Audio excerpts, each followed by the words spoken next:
Cool, it's recording.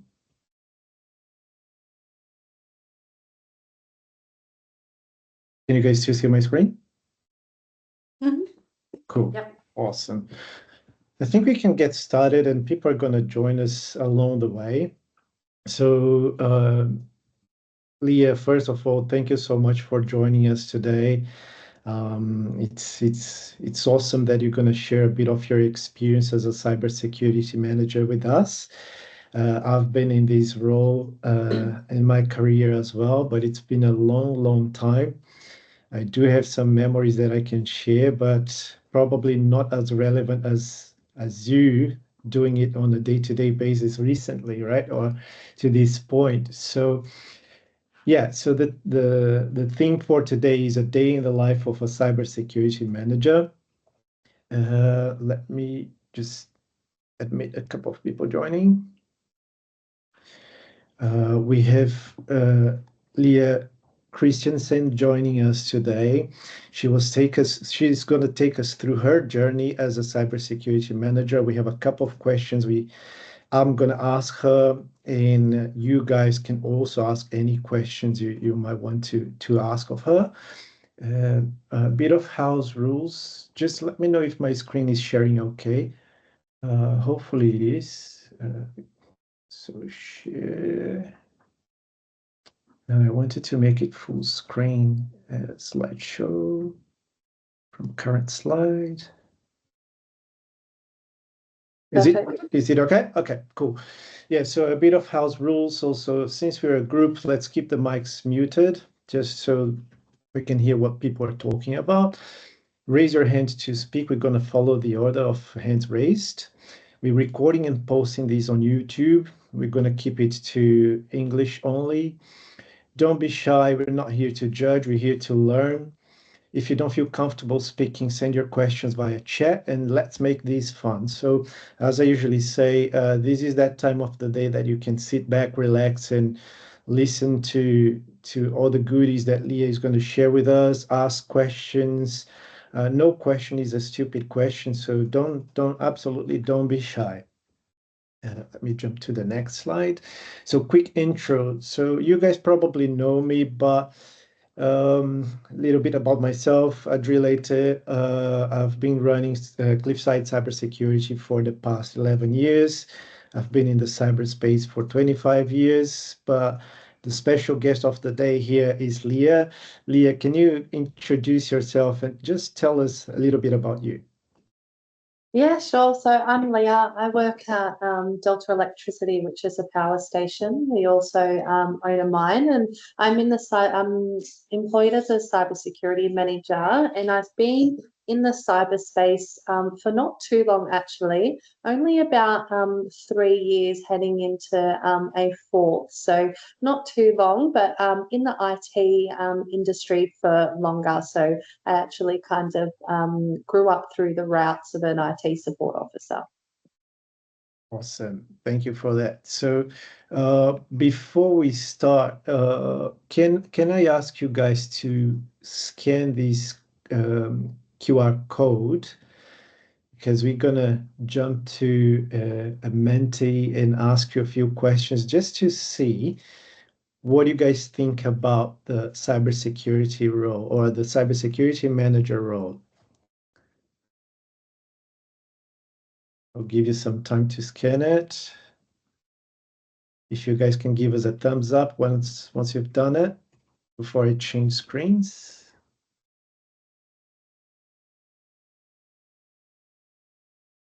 Okay, so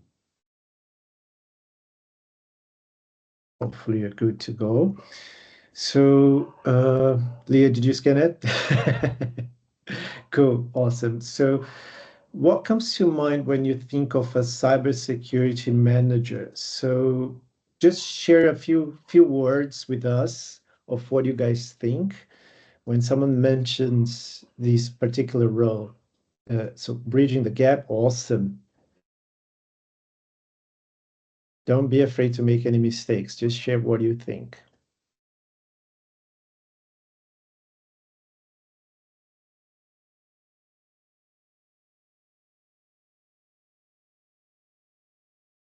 Oh, a few more. Mentor, responsibility, high pressure. Do they resonate with you, Leah? Yeah, definitely. Resilience, responsibility.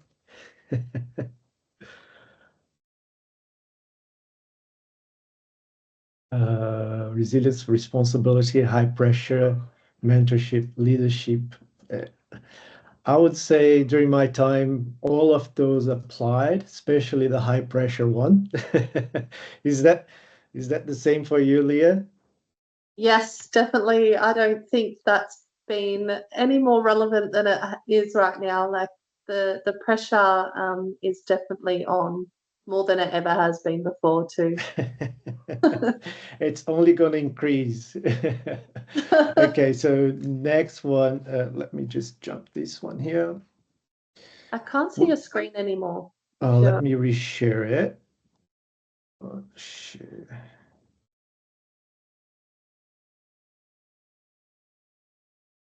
Can you guys see it again? yeah. Okay, cool. So which of the following do you think is the most critical responsibility of a cybersecurity manager? Still on the Menti. So you guys just need to vote.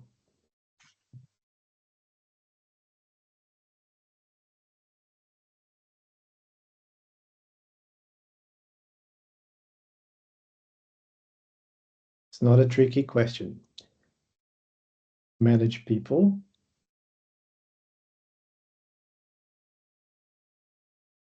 Risks. Good one. 2 for managing people.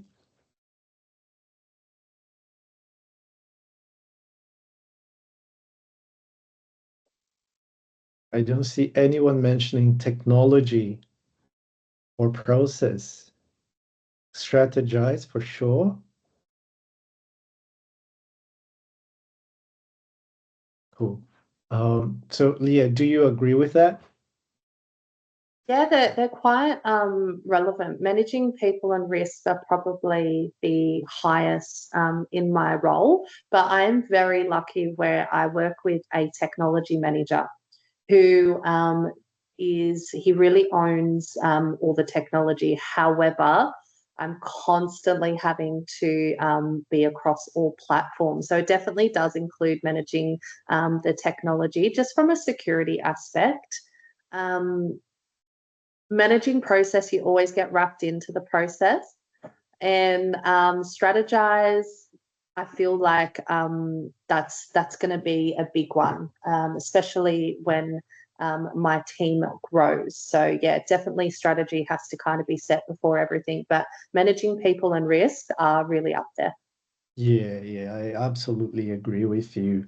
And the last question, what are the key skills required to be a cyber manager?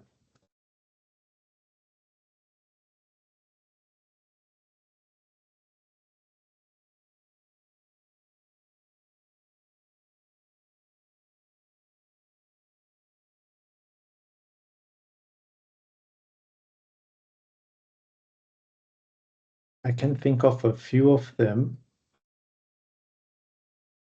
based on my experience. I would like to see if it's reflected on your responses.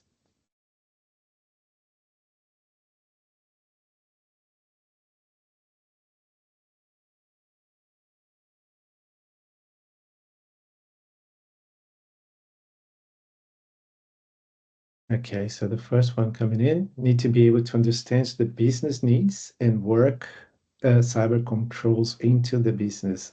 I do agree with that. And I would say that's probably one of the biggest skills that you need for this role, which is understanding the business needs and helping them protect their needs, right? Or their requirements. So definitely relates to that one. Does that relate to you as well, Leah? Yeah, I actually snuck that one in. Okay, so I would say totally yes then. Really, because I feel like that is the foundation of the role.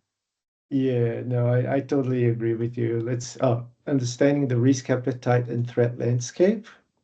That does make sense as well. And I totally agree. So I I think what makes a good cyber manager is to understand risk. So it would be wonderful if we had unlimited budget to invest in cybersecurity, but we don't, right? As a cyber manager. So we have a massive female turn up today. Leah, two. That's pretty good. That's awesome. Very nice. Well done, ladies. So yes, we don't have a unlimited budget.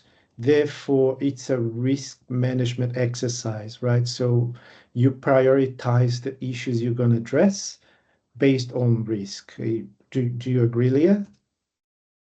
Yeah, I do. One of my best friends in the organization is the GRC manager, and we work so closely together just because you can understand cyber risk, but you need to understand the business risk as equally. Indeed, 100%. Because I don't have an unlimited credit card either, although if they gave me one, I could work wonders. Awesome. So the next one is patience, empathy, effective communication, trustworthiness. So what do you say about that, Leah? Was that you sneaking on up this one as well? No, I didn't, but I do love that one. It might be my favorite. You have to have patience and empathy. Like you do need to kind of realize that everyone's at work, they're dealing with their own stresses inside and outside. So you do kind of need to understand what people are going through to be able to collaboratively work together to achieve a task. I think that was a really good one, and you can never over communicate. Yeah, absolutely. Persuasion as well. So you need to bring people along the journey with you. And sometimes the stick works, but more often than not, you need the carrot as well, right? So you need people to understand why they're coming in this journey with you. It's not for their own sake, but for the company's sake, the business sake. So that's definitely a skill that needs to be very sharp when you accept such a role. So thank you all for your input. So back to the PowerPoint. Just give me a second. Will not stop sharing. Just need to flick back to it. Sorry, slideshow. Current slide. So Leah, I pass on the microphone to you to tell us, what does a day in the life of what you do look like?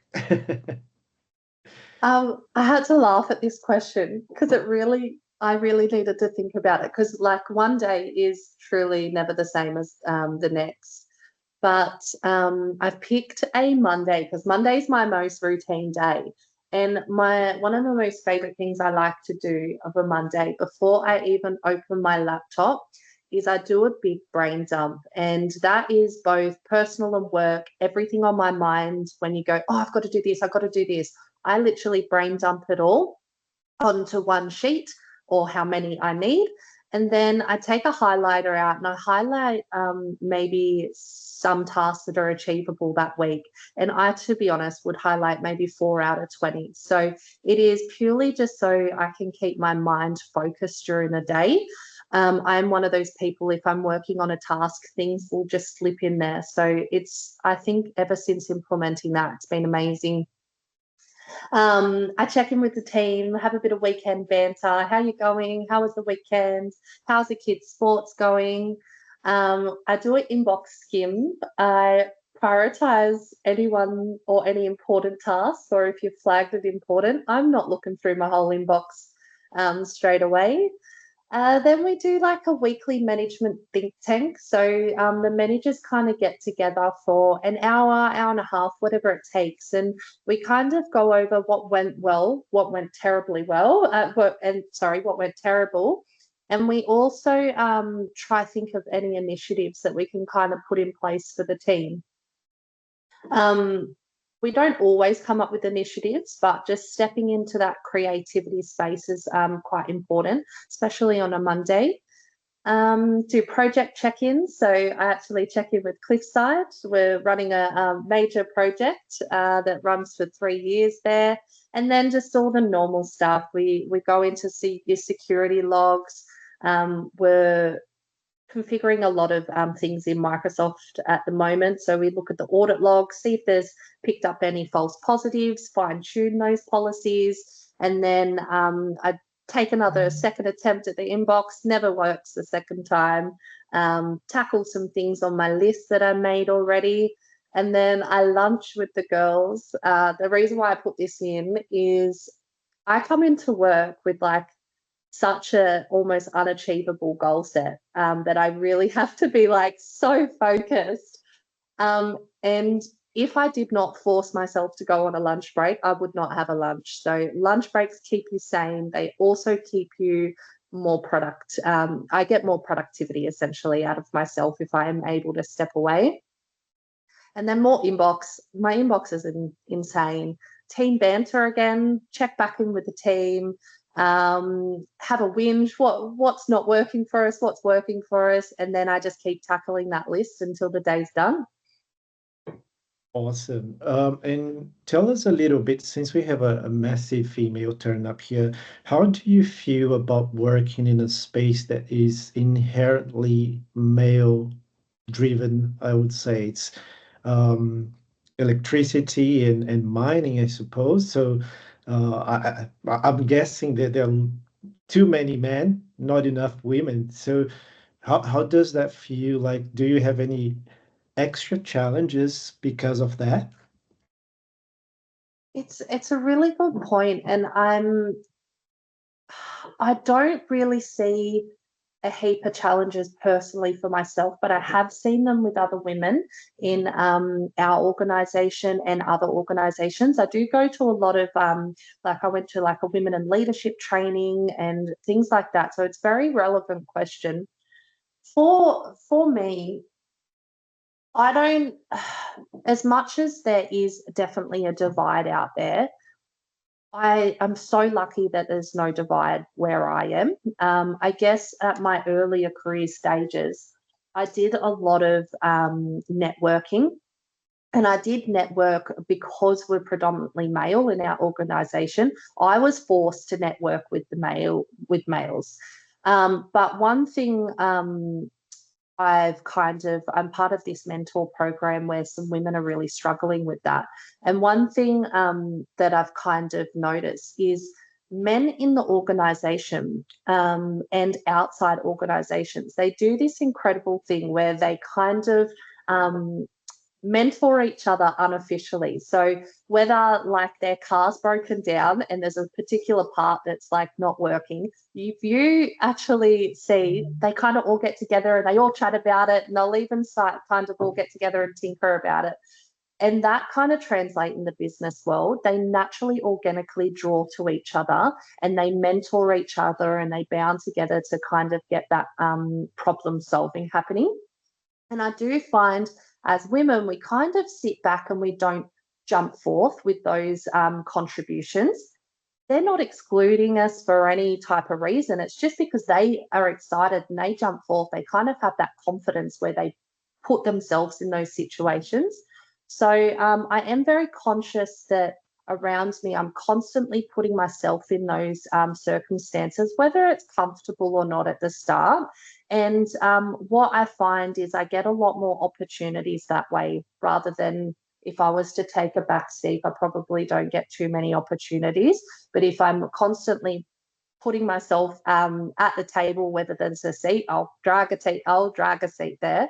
Yeah, you get a lot more opportunities if you just kind of get that confidence and just go at it. They'll tell you to go away if they don't want you, but it's really not I find there's no male or female divide. I just find it's more of a confidence thing from my experience anyway.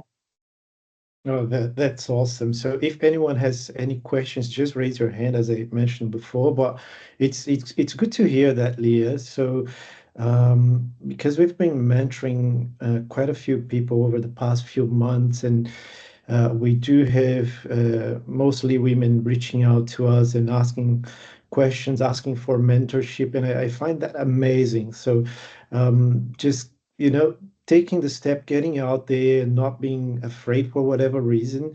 I will never understand. I'm never going to be able to view the world as you do, but as much as I can help or facilitate um, these cyber worlds to women, I think that's one of our missions as well. So whenever I'm hiring, I'm always looking for female candidates. But I tell you, from my personal experience, if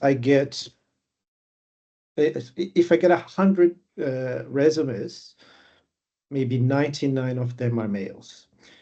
I come from Brazil. I would say the cyberspace in Brazil is way more mature than the space in Australia. I would risk to say that it's a 25-75% split. So it's still not a 50-50, but it's much higher than Australia. And I wonder why. I'm like, what's the actual reason? Because you women here are so confident naturally. Um, is it just a lack of interest in technology or a lack of opportunity? I don't know, but um, whatever I can do to help, I think I'm trying my best. So, do you see like what? Sorry, Ariana has a question here. So, what are the biggest challenges Leah goes through on a daily basis? Yeah, I think juggling and prioritizing is my biggest daily struggle, and it will never go away. Just for a little bit of context, my team, the cyber team, is growing, but I am the only person in cyber. We do have a wider team of engineers, business partners, project managers, everything that you can think of, IT support officers. But I'm trying to uplift security, but the IT, the wider IT group are delivering like a pretty aggressive IT roadmap where we're trying to lift a whole heap of things from on-prem to cloud. We're trying to move platforms to SaaS. So there's a lot of work on, and I guess my daily struggle is trying to prioritize what fire to put out first, where to focus the highest risk. So at the moment, we're launching, I think, 3 applications. I can't do even though they've all thoroughly gone over a cyber review, I'll do another review just in case no configuration changes have been done before post go live. I can't do all 3 at once. So I've got to put my risk lens on, and one of them's a financing app. They're all internet facing, so they're all quite high risk. So one is a finance risk. So just me having to go, all right, well, the 2 are going to have to take a back burner. I'm going to have to look at finance risk. So it's constantly juggling, and that might be 1 out of 20 things that day. The other one that goes hand in hand with that is probably dealing with people and their high priorities. I'm not the only one trying to juggle too many things at the one time. Everyone's got so much on. So trying to gently deal with these people that have got such high workloads and trying to still kind of achieve your outcome is a really high struggle, and you've really got to take some care and empathy when you kind of going about that. Ariana, does that answer your question? Hopefully, yes. Yeah. Cool. Thank you. Thank you. So, do you want me to jump to the next slide, Leah? Sure. Cool. Restless nights. Tell us a little bit about that. So what keeps me up at night? So I briefly mentioned that IT roadmap that we're trying to kind of deliver. When you're delivering that amount of change and you're introducing that amount of software, there's a huge change management piece there's so many risks that come with it.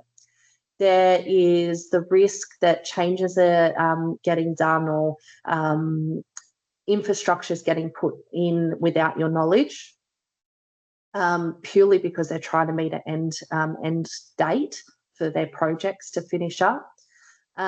There's also that change fatigue as well. When you're trying to put so much change in, every single change that we're putting in, there's new security rules. And it does keep me up at night. I'm like, did the engineers remember that now they have to actually request service accounts, because our ISO standard says that we now need a request for change for any elevated privilege accounts. It's those tiny little details that I'll remember from our standards that our engineers aren't going to remember. They're too busy. They've got too many things. So that does keep me up at night. Lucky I've got a really good team, but that worry is never going to go away. Staff turnover, that's a huge risk. And I don't mean people leaving the business. I mean people coming in. We've got a lot of new starters. We're recruiting. Our business is growing. But with all these new starters, all this work that I've put in the last couple of years to kind of get a good security culture, they're not privy to that. So they're coming in, I don't know what security culture they have when they come in, and we might have 5 new starters a week. So really trying to keep up that education throughout the workplace is always going to be a challenge, and it's always going to keep me up. Lateral movement, oh man, I feel like it's just like I went to a talk the other week, and this lady, she explained a malware and anything like that, as she basically compared it to COVID-19. And she's like, it's just like a flu when it outbreaks. And it's so true. I'm so worried about that outbreak. And I really cannot wait to have an extreme analyst on lateral movement. We can put all the bells and whistles in place, but until something actually happens, you really don't know how good your protections are against lateral movement. OT and IT network change control, that kind of a bit of a duplicate on the first one, but I can't be across every single change. I used to be in a position where there wasn't a huge amount of change, so I was across every single project. I can't be. I do have to have trust in everyone, but it doesn't mean that you just kind of wonder, you go, oh, there was a new, like OT space, there was a new DCS built the other week. I'm like, oh, did they go through all these checklists? And keeping up with technology is my last one that keeps me up. I'm like so busy during the day on a work day, but I'm just as equally busy in my personal life. It leaves no time to keep up with technology. So the way I keep up with technology is through like researching vulnerabilities and kind of implementing technology ourselves. But I don't believe this is enough. I feel like I do need to get better in this space, and I do need to dedicate time to look at new technologies coming in. So it is a bit of a back concern that I've got. Awesome. So on the keeping up with technology thing, AI. So is that a concern? Is that something that you're planning to use? Is that something that is being used across the organization, let's say in an unauthorized fashion? So what are your views towards AI? Not against. I love it. I'm petrified of it. I wish we could have a shut off key because I'm not ready for it. It's what worries me is I saw not too long ago a complete breach of a network that took down the entire network and kept the business offline for 4 weeks.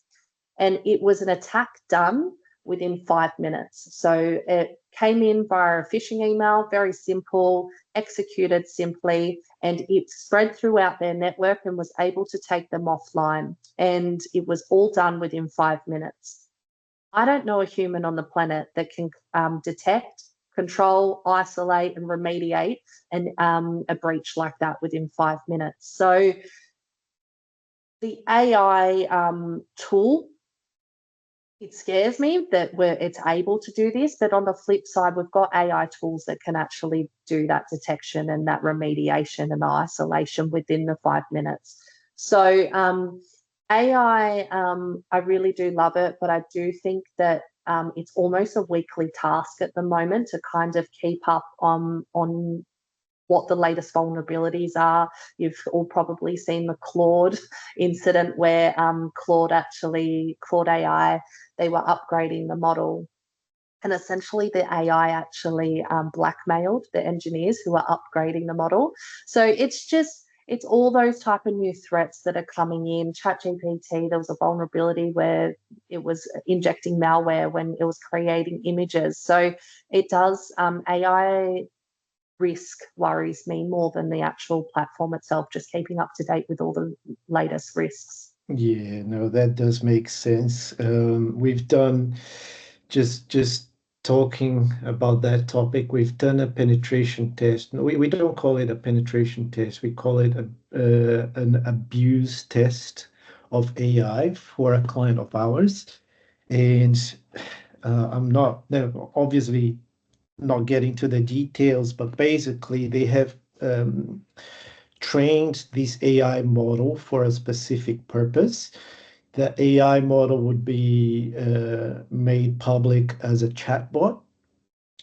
And let me be very careful with what I'm going to say. So they tested it to see if it did what the business wanted it to do, which it did.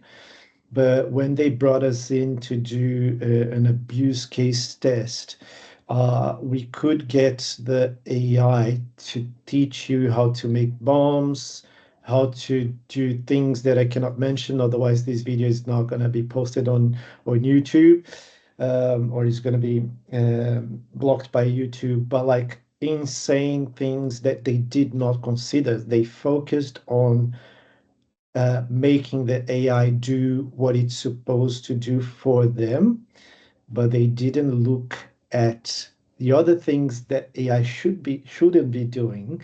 The outcome of that assessment was that they had to retrain the models, and it took them 6 weeks. So they were planning to go live when we did the pen test or the abuse case test. And with the outcome of the assessment, they had to pause the program, reschedule it for launch by 6 weeks. So it can be very scary, and there's so many different angles that we need to tackle this problem, right? Yeah, that's insane. It's a hot topic at the moment in our business because we're not using AI, but we're very close to using it. So want to basically put a data lake together, and that AI model is going to help us build pipelines and things like that. But before we kind of get to that stage, we're just discussing this yesterday. We're actually going to do a full business impact analysis.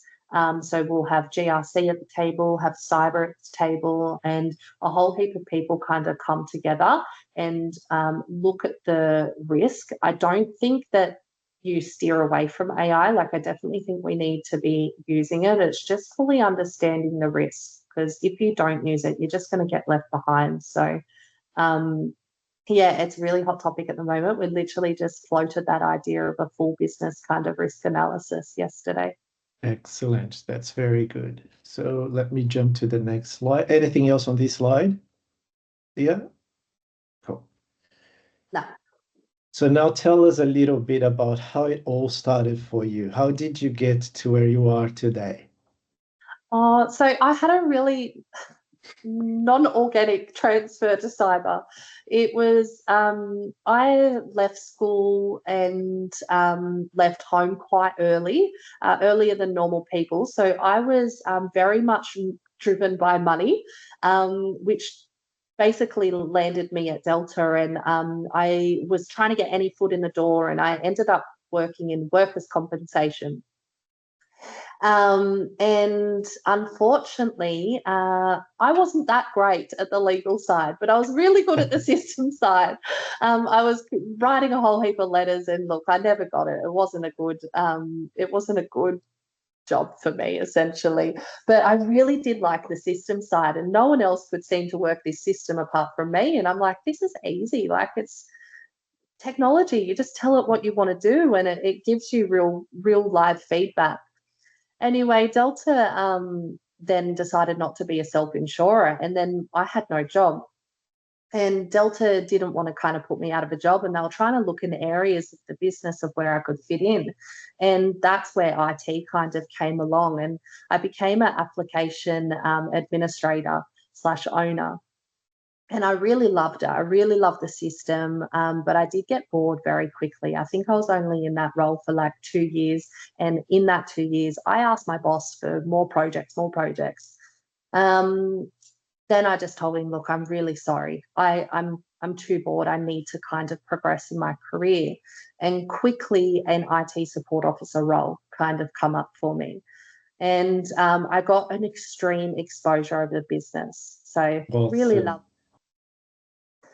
And then after the IT support officer role, essentially our business, the SOCI Act came along. We had to, we're critical infrastructure, so we have to comply with the SOCI Act.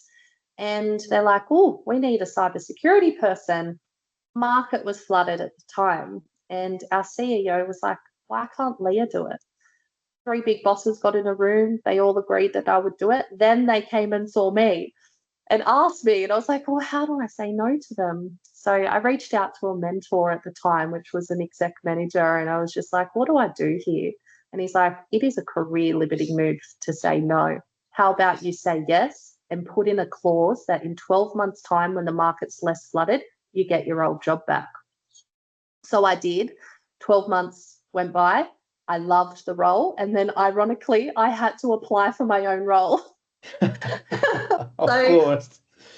I was so nervous. I was like, oh my gosh, I have to sit an interview for my own role. But I got it, and I then started really excelling in my career. I got promoted to Cybersecurity Manager.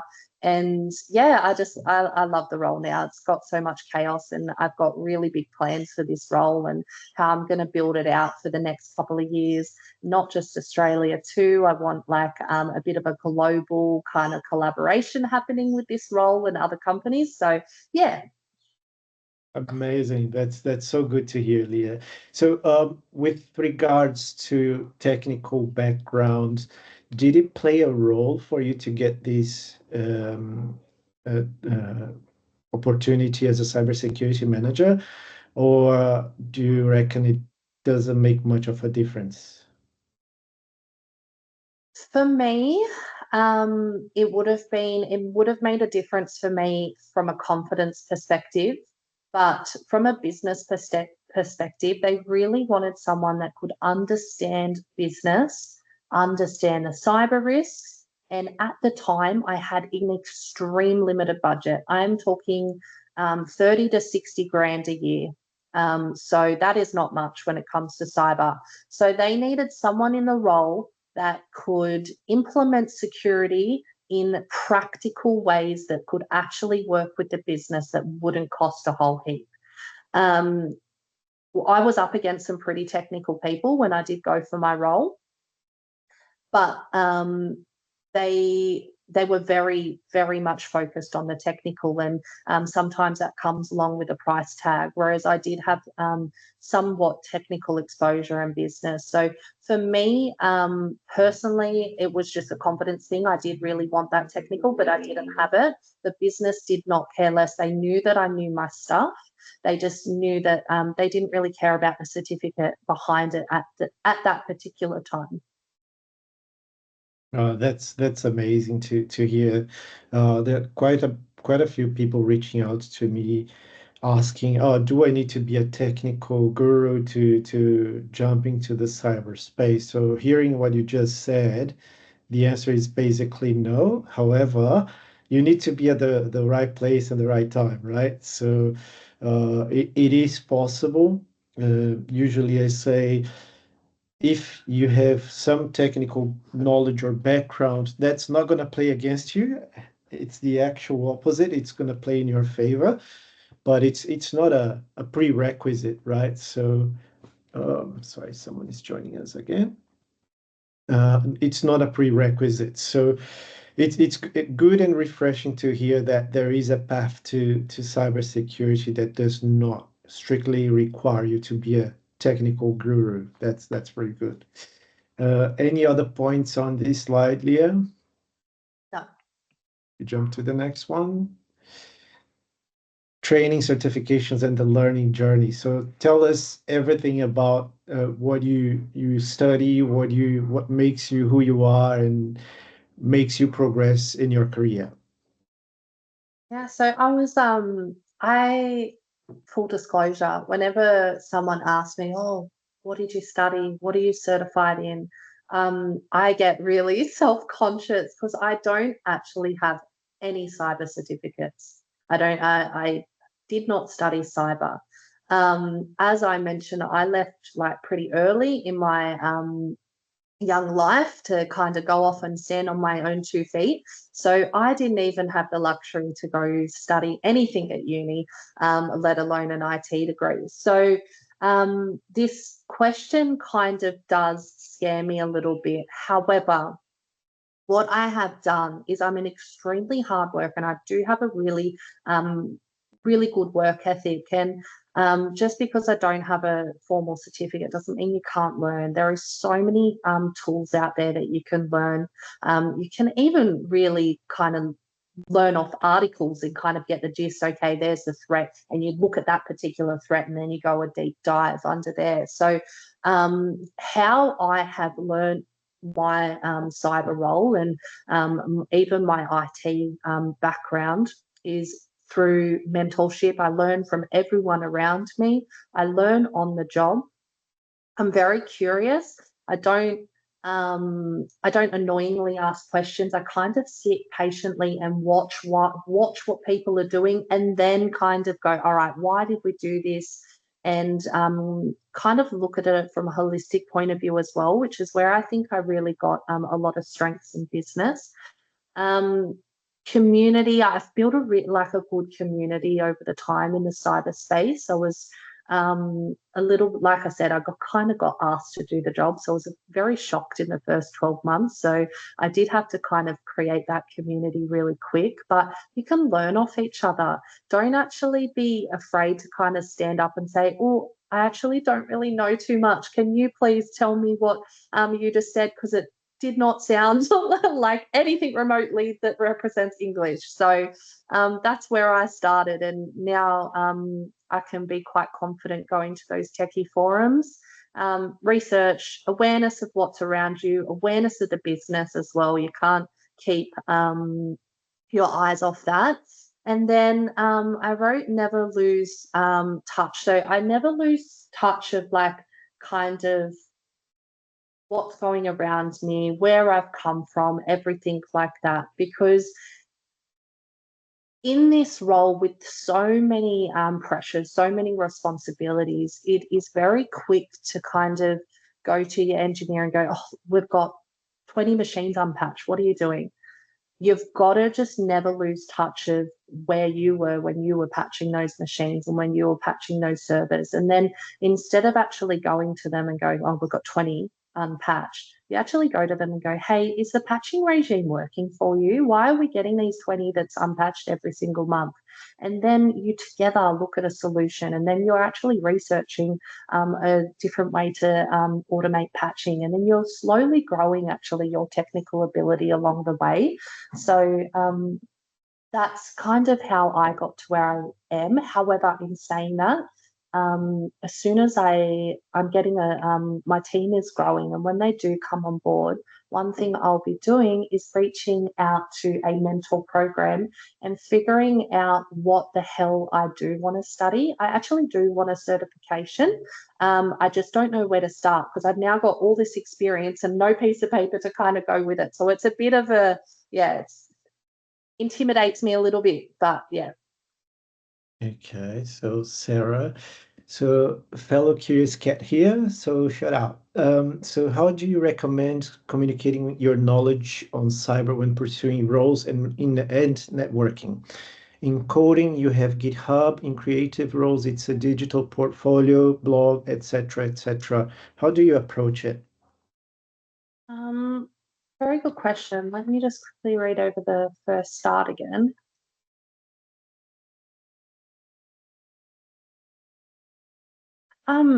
I would just double check your audience first.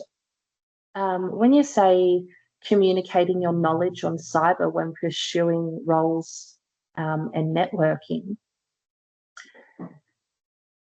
you've really got to ask some questions to make sure you I feel like talking to the right people first, because I feel like this isn't making too much sense. But there's no point communicating your knowledge on networking if it's someone that really doesn't care. If to be honest, you really need to kind of pick your audience, and then when you've found your audience, um, ask questions about them, be a little bit curious about them. So they're now invested in you, and then start sharing what you know. You need to kind of create a relationship where there's investment on both sides. And then once you can give your knowledge and share, I feel like you can get a lot of job opportunities out of that. So there may not be like some direct platform like GitHub, but what you could do is kind of go along to those free cyber conferences. There's a whole heap of them. They're a day. You might have to take an annual leave day, but then kind of network through those. Find your key audience, find your people, and then start sharing your knowledge and be like, look, I plant little seeds, plant seeds that you're looking for roles and things like that. And then you might be successful in getting a bit of a headway and find someone who's recruiting. Yeah, I do agree with that, and I'll just add my bit to it. So I've never had a conversation with anyone where it started like, what certifications do you have in the cyberspace, right? So it never starts like that, right? So I think what Leah said makes total sense. So demonstrate interest. What do you do, right? So tell me a little bit about your day to day and so on and so forth. Oh, by the way, I'm really interested in the cyberspace. I have a lab at home. I'm reading articles. I'm studying, self-studying, and so on and so forth. So, but something that I truly believe is that certificates in cyber, they are great for sure to give you some basis of what's going on, but practically, uh, that certification is only going to help you through the filtering process of a recruiter, right? So let me search for security professionals. I'm going to start with CISSP, right? And they filter out anyone who's not CISSP, which is terrible. That doesn't make any sense, right? Because you might be filtering out candidates with heaps of experience, just missing that piece of paper. Uh, Probably like you, Leah, like you don't have the piece of paper, but you have heaps of experience, right? So I think building that rapport with people in networking takes you much farther than certificates, to be honest. So if you want to learn more about cyber, then it's definitely something I would recommend you guys to do. But don't do it thinking it's going to give you much of an edge when you're looking for a job, I would say, or when networking. So like I never asked that question, and um, I don't search for people who have CISSP. I search for people with experience, right? So um, as I've hired so many people throughout my career, it takes me 2 minutes to know if I found the right candidate, to be honest. It's about the posture, their interest, their curiosity as well, and being humble enough to say, I don't know, but I'll research and I'm going to have an answer for you tomorrow. It's better than you trying to telling someone who has 25 years experience about something you have no idea. So you're not going to bullshit me. You're not going to be able to bullshit me, right? So being honest, upfront, curious, transparent, and admitting that sometimes you don't know the answer, because sometimes I don't know the answer myself.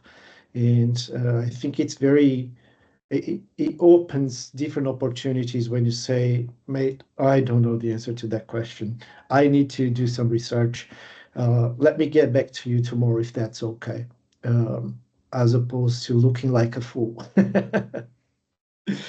Um, so Sarah said, great insight on identify the audience and nurturing relationships. Thank you both. Next slide, Leah. So I'm conscious of time. We have a few minutes. Tips and tricks. So I guess we'll run through these super quickly because of the time, but understanding your why to narrow the field of where you want to go in security. I guess there's so many places you can go in security. You've got architects, you've got forensics, you've got infrastructure. The list is endless. For me, I started off in customer service, and that is still in my core. My why is kind of to bridge that gap, to defluff cybersecurity, make sense of it, make it a little bit more understanding, and then protect kind of the users at the end of the day. So my mum nearly lost her life savings, and she's 70. And it was just through a stupid scam. So imagine people at that age losing their entire life savings. Like it's devastating. Knowing your strengths and embracing them is one thing I wish I did earlier. I was so focused on not having that technical side and leaning into my strength, and just trusting that technical side would kind of come along the way. It's just so much wasted energy. Just know your strengths, lean into them, and let them carry you through. The rest will kind of pick up. Understanding the business needs and processes, I've kind of touched upon that. It's just really key in this, in my particular role. And that also comes with networking. Like I know most of our executives, and can just kind of go up with them and have a conversation. So it gets me a lot of buy-in power. Don't use big words around the big bosses. That just kind of ties into what I just said.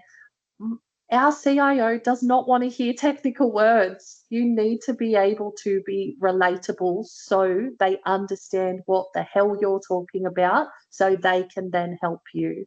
It may make you feel good with all these big terms and abbreviations in the moment, but they walk away from that conversation super confused, and then you have got no further ahead. Know everyone's superpower. I live by this statement. I used to have a bad outlook on one particular person who was quite negative. And then I was like, well, hang on, they're actually picking apart how this process will fail. That's amazing. You can literally fix everything they're picking apart. They're basically doing a risk analysis for you, with just their state of mind. So what you see as negative, it's actually kind of a real good superpower, because they're actually pointing out where your project's going to fail. In an interview session, I love interviews. They fully excite me. One thing to remember in an interview is it is just a conversation. It is a conversation, a way for you to kind of explain what you've put in paper and also add some additional insights. And then always answer a question with an example. So what I mean by that, if basically Adri came and said, look, Leah, do you have any experience with Microsoft Defender? I would not answer no. I would say, oh, I haven't had the opportunity to look into that technology. However, in my previous role, they asked me to stand up a scene, and I had no previous knowledge of that scene, nor did I know how to configure it. However, I asked my boss when you needed that by, and then I made it my absolute mission to be a subject matter expert in scenes, and then I delivered it within this time frame. So what you've done is you've just given them more information than possibly the previous candidate. So if you literally answer every single question with an example, you're actually giving yourself a competitive edge by providing more insight than what they've actually previously thought, oh, what do we need from this candidate? What do we need to know? You've given them what they need to know and more. My very last one is vulnerability as strength. My biggest mistake in my career is kind of thinking that you had to be super professional and keep your personal life separate. It doesn't work like that. You end up looking like you're super business orientated. You look like you're barking orders. It doesn't work. You've got to know your people, and they've got to know you to be able to be invested in you. Oh, that's awesome. So we have a comment by Assam. I will let you read it. And we also have a question from Sylvia. I will let you answer that question. I'm happy to jump in as well, but I want to hear from you first. Yes, making cyber simple is the crux.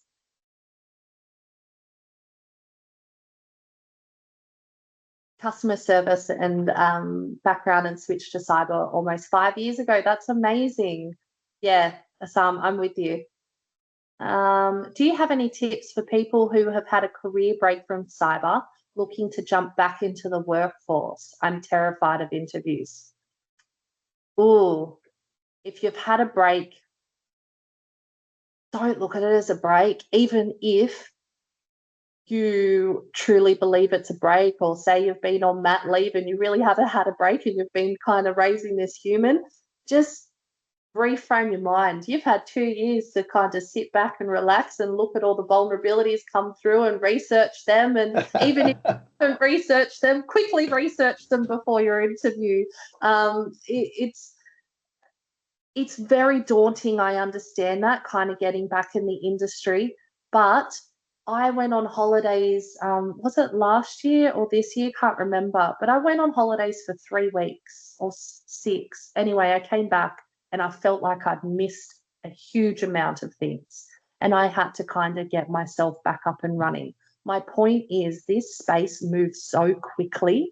It's so easy to kind of fall out of touch, but in like the flip side, everyone will experience that. If you kind of have a career break and come back, you can literally just refresh with the latest vulnerabilities, because the latest vulnerability now is going to be outdated in 3 weeks. So it doesn't matter whether you've had 3 weeks off, a year off, it's definitely doable to kind of come back in this space, ground yourself, research, and then with those interviews, just really have a conversation. And if you have to relate the conversation back to your time off, do it. I was just in a recent interview where we asked a mum who had been off for a year, how would they tackle a situation that was very high pressure?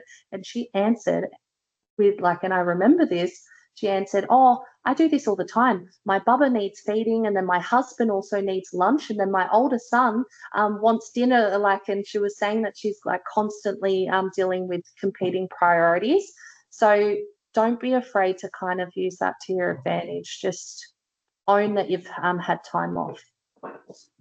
Amazing. Really, really love that, Leah. And Sylvia, just to add to it, so I've seen candidates in this situation so many times before, and something that really helps, and I would do myself, is when you're sitting for the interview, if you tell the person you're interviewing with, mate, I'm a little nervous. It's been a year or two that I don't have an interview.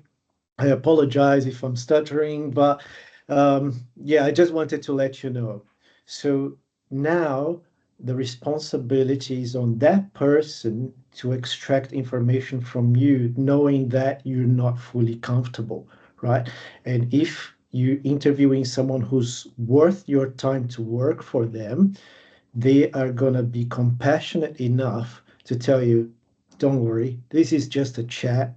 I just want to have understand a little bit about what you've done, what you want to do as well. So uh, if you share with the person that you're a bit nervous and you get a blank reaction or they don't care about it, that tells you that's probably not the person you want to work for, because an interview is a two-way investigation, right? So if the person you're interviewing with tells you, being in your place, being nervous as well, just relax, let's have a chat about other things, then we start the interview, or whatever the person suggests you to do. But if the person is compassionate, I think that tells you, this is probably the person I want to work with and the company I want to work for. That tells you a lot about the culture of the company as well. So don't think that being nervous for an interview is something that is going to play against you. Well,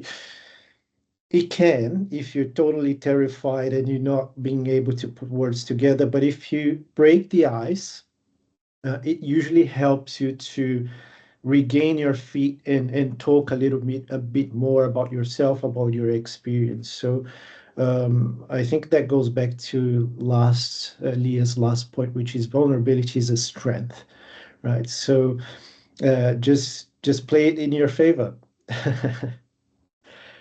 So she replied, great advice. Thank you both. Valid point about who to work with and a two-way street.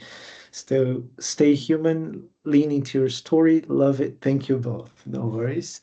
And to wrap it up, questions and answers. Do you guys have any questions for Leah? Myself? The start today is Leah. So if you have any questions for her, please raise your hand or type in, unmute yourself.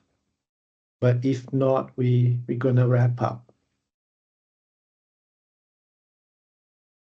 I think you've been very, very thorough, Leah. No questions apparently. Thank you so much for your time. That's been really awesome. I'm gonna be posting this video on YouTube. So if you guys can share the video with people that might be interested to hear what we just discussed, the questions we covered as well, that would be awesome. But once again, thank you so much, Leah. Thank you so much. Thank you, everybody. No worries. Thanks all. Thank you. Bye. Okay.